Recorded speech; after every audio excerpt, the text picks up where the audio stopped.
Hello students, now we will discuss example number 8.3.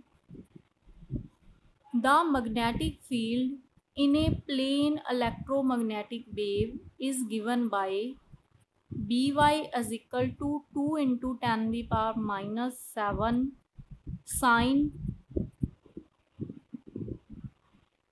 0.5 into 10 the power 3x plus 1.5 into 10 the power 11 t bracket close Tesla. हमारे पास magnetic field दिया गया है electromagnetic wave के लिए।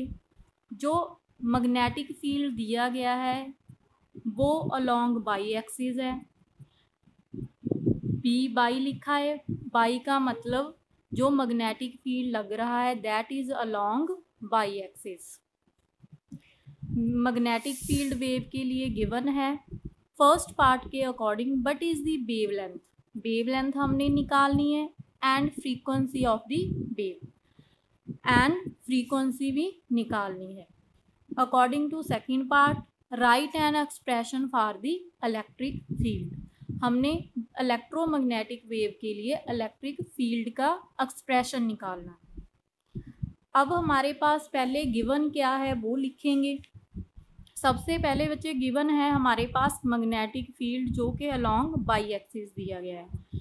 हम magnetic field की value को लिख लेंगे, सारी वैल्यू डिनोट कर ली and according to first part wavelength निकालनी है। वेवलेंथ को लैम्डा से लिखा जाता है, लैम्डा हमने निकालना है एंड फ्रीक्वेंसी को न्यू से लिखते हैं, वो हमने पार्ट्स लिख लिए जो हमने निकालने हैं। अब हमने देखना है कि वेवलेंथ का फॉर्मूला क्या होता है। वेवलेंथ का फॉर्मूला बच्चे ये वाला पढ़ा है हमने, k is equal to 2 pi upon lambda. But is k is wave number, pi is constant, lambda is wavelength. हमने लैम्डा निकालना है तो यहाँ से क्या आ जाएगा 2 पाई अपॉन k। ये फॉर्मूला चाहिए।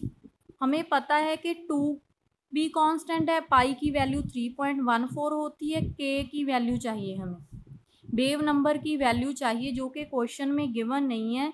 इसीलिए पहले हमें के की वैल्यू फाइंड आउट करनी पड़ेगी ताकि हम वेवलेंथ को फाइंड आउट कर सकें। एंड फ्रीक्वेंसी के लिए हमें फार्मूला पता है, omega is equal to 2 pi nu. Omega क्या होता है angular frequency, 2 pi constant term है, न्यू क्या है फ्रीक्वेंसी निकालनी है तो क्या हो जाएगा इसमें ओमेगा अपॉन 2 पाई। तो जे वाला फॉर्मूला बना लिया इस फॉर्मूले से। अब हमारे पास ओमेगा की वैल्यू देखनी है हमें कि ओमेगा कैसे निकलेगा। अब ओमेगा की वैल्यू एंड के की वैल्यू हम इस एक्सप्रेशन की हेल्प से निकालेंगे जो हमें क्वेश्चन में गिवन। हमने इसके लिए सबसे पहले स्टैंडर्ड इक्वेशन लिख ली मैग्नेटिक फील्ड के लिए। स्टैंडर्ड इक्वेशन क्या होती है, B Y is equal to V not sine bracket k x plus omega T.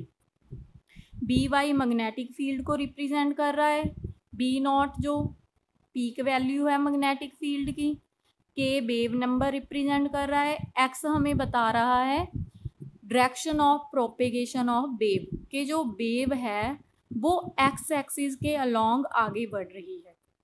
Omega angular frequency, T हमें बता रहा है टाइम पीरियड कि कितने टाइम के हिसाब से वेव चेंज हो रही है। अब बच्चे इस इक्वेशन से जब इस इक्वेशन को कंपेयर करोगे, देखो बी वाई की जगह बी वाई है, बी नॉट की जगह क्या लिखा हुआ है 2 इंटू 10 दी पावर माइनस 7। तो बी नॉट की वैल्यू जब ऊपर वाली इक्वेशन से कंपेयर करेंगे तो बी नॉट की वैल्यू हमें पता चल गई कितनी है 2 इंटू 10 की पावर माइनस 7। तो हमने बी नॉट की वैल्यू लिख ली। फिर आगे कंपेयर करेंगे जहाँ पर कितना है 0.5 इंटू 10 की पावर 3x, जहाँ पर क्या है के एक्स, एक्स से एक्स कटिंग हो जाएगा तो के की वैल्यू कितनी आ जाएगी 0.5 इंटू 10 की पावर 3। जहाँ से जहाँ पर कंपेयर किया के की वैल्यू निकल आई, के की वैल्यू भी हमने निकाली, वी नॉट की वैल्यू भी निकाली। आगे कंपेयर करेंगे जहाँ पर क्या है ओमेगा टी, जहाँ पर क्या है 1.5 इंटू 10 की पावर 11 टी। इट मीन्स जे वाली वैल्यू किसकी दी हुई है, ओमेगा की। जब कंपेयर करेंगे तो ओमेगा की वैल्यू भी हमने उस इक्वेशन से कंपेयर कर कर निकाल ली। तो अब हमें 3 वैल्यूज नोन हो गई by comparing with this equation. V naught की वैल्यू निकाली, वेव नंबर की वैल्यू एंड एंगुलर फ्रीक्वेंसी की वैल्यू निकाली। अब हमें जो टर्म्स चाहिए थी वो पता चल गई।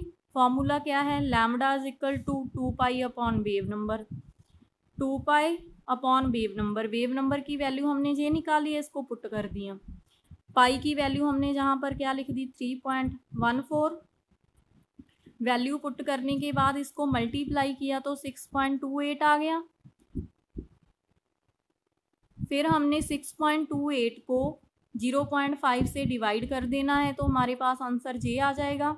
10 की पावर 3 प्लस में है, ऊपर जाकर माइनस का हो जाएगा। जब इसको कैलकुलेट करेंगे 10 की पावर -3 है, -3 को सॉल्व करने के लिए हमने 3 पॉइंट आगे शिफ्ट कर दिया तो हमारे पास ये वाला आंसर आ गया।